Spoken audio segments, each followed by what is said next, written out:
चलिए एग्जाम्पल लेते हैं। So that every positive odd integer is of the form 4q+1 और 4q+3।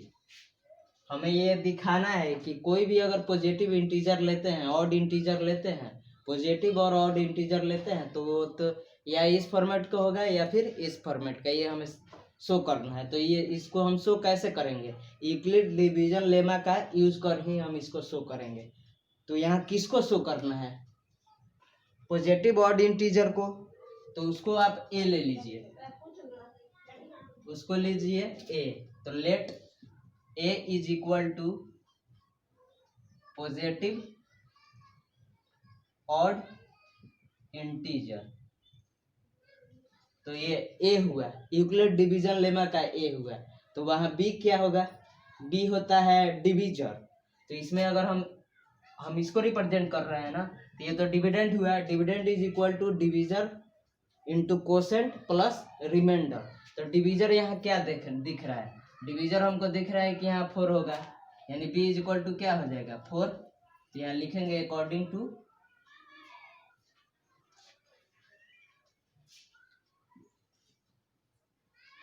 To question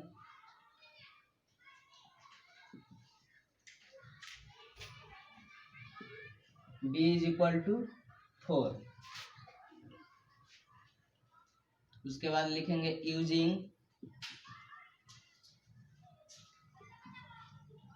Euclid division lemma for A and B.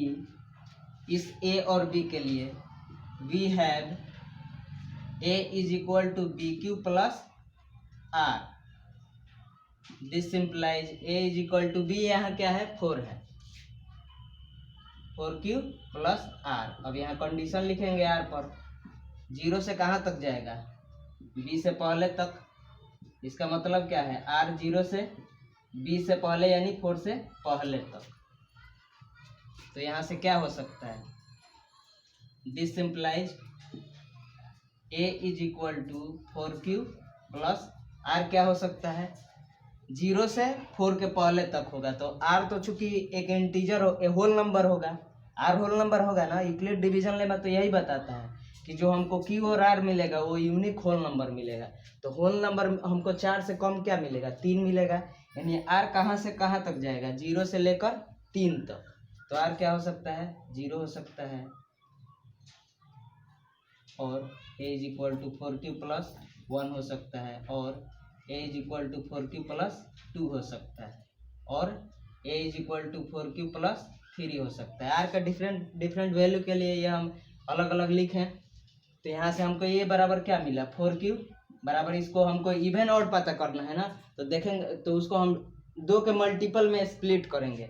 Even odd पता करते कैसे हैं? 2 से डिवाइड करके। तो यहाँ तो हमको 4 दिख रहा है, तो इवन ऑड हमको देखना है। तो यहाँ 2 के मल्टीपल में स्प्लिट करेंगे, तो यहाँ हो जाएगा 2 × 2q। तो यहाँ आप लिख सकते हैं 2 is equal to 2m1। Bracket में ले लेंगे कि m1 है क्या? m1 is equal to 2q। इसको तो हम नहीं, दो के मल्टीपल में नहीं लिख सकते हैं, कॉमन मिलेगा ही नहीं। यहाँ 2 मिल जाएगा, तो यहाँ क्या हो जाएगा? 2q+1। तो इसको हम फिर लिखेंगे 2m2, where m2 is equal to 2q+1।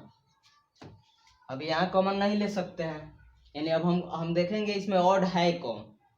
तो अगर इसमें 2 से डिवाइड करते हैं तो m1 टाइम्स में कटेगा, इसको 2 से डिवाइड करते हैं तो m2 टाइम्स में कटेगा, यानी ये और ये 2 से डिविजिबल है। तो 2 से डिविजिबल है तो वो हुआ क्या? इवन हुआ। तो अब जो बचा इसमें वही ऑड होगा, क्योंकि इसमें 2 से डिवाइड नहीं होगा। तो यहाँ लिखेंगे since a is equal to 2m1 and a is equal to 2m2 r divisible by 2, so they are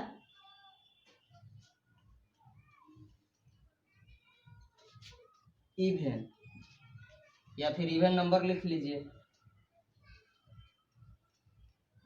but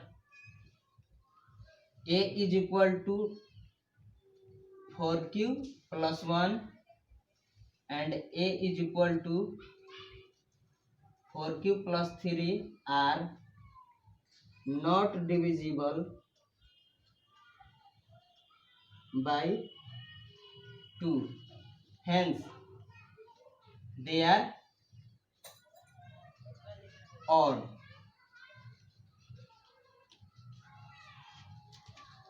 अब इसके बाद एक लाइन लिखेंगे यहाँ,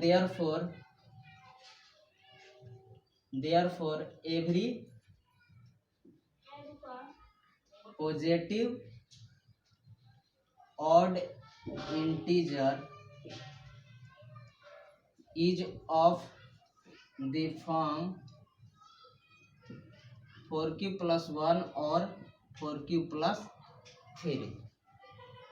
सो कर दिए, क्योंकि 4q के टर्म में अगर हम लिखते हैं तो कितने तरह से, 4 तरह से लिख सकते हैं, जिसमें 2 हमको इवन मिला और 2 ऑड, तो ऑड वाला फॉर्मेट यही होगा। तो इसमें रियल नंबर चैप्टर में कुछ क्वेश्चन ऐसा है जिसमें हमको बहुत ज़्यादा लिखना पड़ेगा, वहाँ मतलब समझना बहुत कम है, तो कर क्या सकते हैं, लिखना ही पड़ेगा। तो इसको नोट करिए स्क्रीन पॉज करके।